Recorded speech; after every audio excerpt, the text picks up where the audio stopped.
Have you ever heard of a place that doesn't appear on most maps? A town hidden deep in the snow where silence hangs heavy in the air, and strangers are never really welcome? Tonight, I'm going to take you there. The locals call it Nowhere. It's not just a name, it's a warning. People who visit this strange little town usually come back with stories they can't explain, and some never come back at all. If you stay with me until the end, I'll share with you the 3 rules that keep people alive in Nowhere. Rules so strange, so unnatural, that breaking even one of them could cost you your soul. But before we begin, make sure you subscribe and hit the bell. We tell scary stories here every week, and trust me, you don't want to miss what's coming next. And if you think you'd survive a night in Nowhere, let me know in the comments below. All right, let's go. It begins with a man named Michael, a tourist from the city who wanted something different. He had read about the Northern Lights Festival, a yearly event said to be unlike anything else in the world.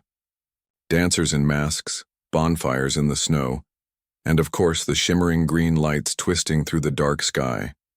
Michael thought it would be beautiful, peaceful, a small adventure before heading back to his regular life.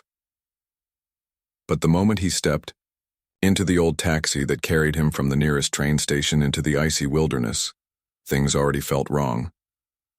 The driver was a thin man with hollow cheeks, his beard stiff with frost, his eyes locked on the endless white road. "You're going to Nowhere?" the driver asked, his voice quiet. Michael chuckled. "That's the name, right? Strange choice." The driver didn't laugh. He just tightened his grip on the steering wheel. "They don't call it that for fun. And if you want to leave alive, you'd better listen carefully." That's when he explained the rules. Rule number 1. Before you enter any building, any bar, any shop, even someone's home, you must say loudly, "Person here." Michael frowned. "That's odd. Why?" The driver's jaw clenched. His voice dropped low, as though he didn't want the snow to hear. "Because not everything in Nowhere is human. And if you walk inside without announcing yourself, you might sit down across from something that looks like a man but isn't. They'll smile at you, talk to you, and you won't notice the difference until it's too late." Michael laughed nervously. "You're messing with me." The driver didn't smile. He just muttered, "Better safe than sorry." Rule number 2. Never pick up a Wonderworld coin. Michael tilted his head. "A coin?" The driver nodded. "You'll know it when you see it. Silver, polished, too perfect to be lying in the snow. Some say they're gifts from another world, dropped like bait. Pick one up and you'll start to hear voices whispering, promising you things. But the price is never money. People who pocket those coins don't stay themselves for long. Some vanish into the woods, chasing voices no one else can hear. Some, well, let's just say they stop being people altogether." Michael shifted uncomfortably in his seat. The driver's hands tightened around the wheel. "And rule number 3, he whispered. After the festival, do not go straight home. Walk around, visit a friend, sit in the bar until sunrise. Do anything but go directly to your door." Michael leaned forward. "Why?" The driver's eyes flicked to the rearview mirror, as though something was already following them. "Because the spirits will try to come with you. If you go home right after the festival, they'll know where you live. And once they know, they'll never leave." The rest of the drive was silent. Snow fell in thick sheets, covering the road, the trees, even the sky. It was like the world itself was being erased, leaving only Michael, the driver, and the endless white. When they finally reached the edge of Nowhere, Michael almost didn't notice it. A handful of wooden houses huddled together, their roofs heavy with snow. Smoke curled from chimneys. Candles glowed faintly through frosted windows. The driver stopped the car. "Remember the rules," he said, "or this town will remember you." Michael climbed out, clutching his bag.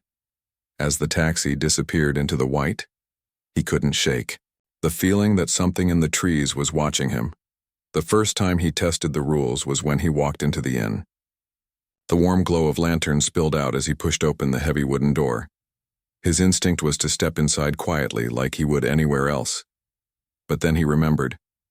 Feeling foolish, Michael cleared his throat and said, person here. Doctor. Room fell silent. Every eye turned toward him. Some faces softened, some nodded approvingly.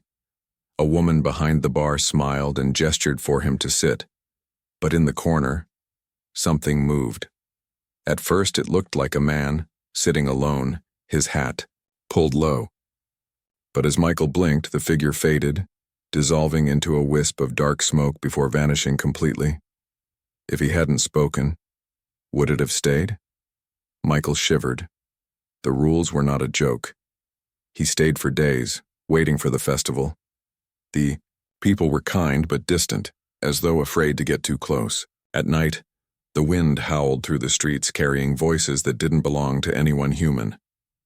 One evening, while walking home, Michael spotted something shining in the snow. A perfect silver coin, gleaming under the pale moonlight. His hand reached down automatically. The moment his fingers brushed it, he heard a voice. Take it, and you will never be poor again." Michael's heart pounded. The whisper wasn't in the air. It was inside his skull. His breath clouded the frozen night. "Take it," the voice insisted. "Power, wealth, everything you want." Michael yanked his hand back. The coin sank slowly into the snow as though the ground itself was swallowing it. When he looked again, it was gone. Rules had saved him again. Finally, the festival night arrived. The entire town gathered in the square wearing strange masks. Wolves, deer, faceless wooden carvings. Drums pounded. Fire blazed. The sky shimmered with green light, the northern lights twisting and writhing like living serpents above them.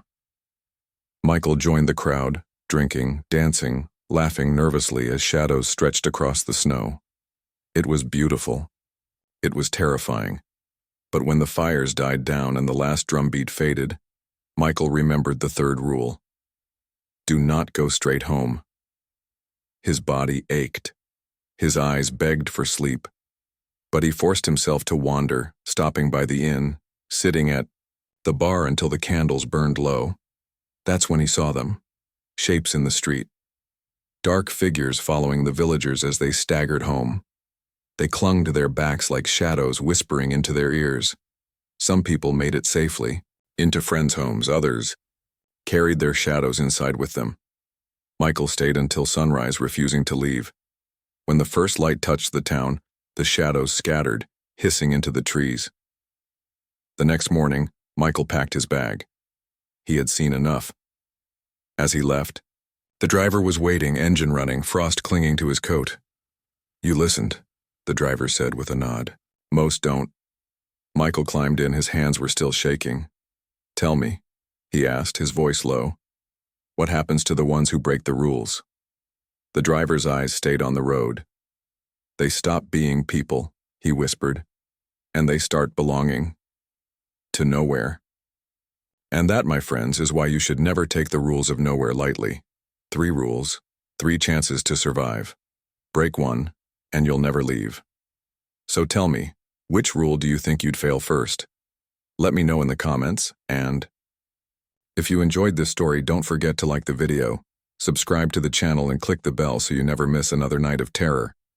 Until next time, stay safe out there, because not everywhere on the map is meant for humans.